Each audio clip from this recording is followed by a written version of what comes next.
Et dans les sociétés de plus petite taille, les sourires ne sont pas toujours au rendez-vous. Les patrons souffrent de plus en plus de burn-out ou de maladies chroniques. Et il y a des chiffres d'ailleurs.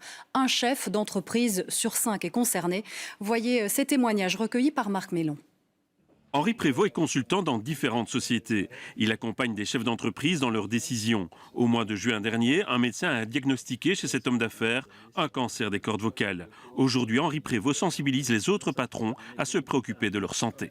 Ils ne prennent pas le temps de se soigner. Ils ne prennent pas le temps de se dire à un moment, je vais me prendre une bulle d'oxygène, penser à moi vraiment pour me soigner. Ils se disent qu'ils sont infaillibles. Le chef d'entreprise, il est dans le risque et il est dans la poussée permanente.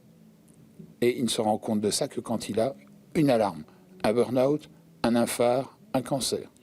Si un problème de santé touche le chef d'une petite et moyenne entreprise, les conséquences peuvent être très graves. Dans une PME, le dirigeant est en centrale. S'il ne va pas au boulot, rapidement, tout le système de gestion est désorganisé.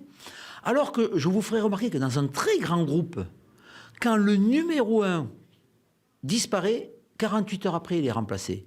Too big to fail, disent les Américains pour les grands groupes, mais pas dans une PME.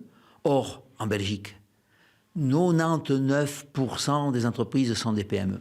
Ce concessionnaire automobile liégeois a bien compris le message et réfléchit au bien-être et à la bonne santé de ses collaborateurs. On met en place des coachings par rapport à la performance, par rapport à la manière de travailler, etc. On pourrait très bien imaginer un coaching santé, pourquoi pas, quitte à mettre aussi des séances en place dans l'entreprise. En fait, on constate qu'il ne faut pas faire beaucoup. Si on fait une demi-heure à 3/4 d'heure par jour d'activité, ça peut être simplement une marche active, ça peut être déjà hyper bénéfique. Cet auteur explique dans un livre comment réussir sa vie et comment réussir dans la vie. Pour lui, le capitaine d'entreprise doit être bienveillant pour garder son équipe en bonne santé. La bienveillance envers lui-même, envers les siens. À l'armée, si on a un blessé, l'officier va le chercher, il le récupère. Il y a une infirmerie, on le soigne, on prend soin de lui.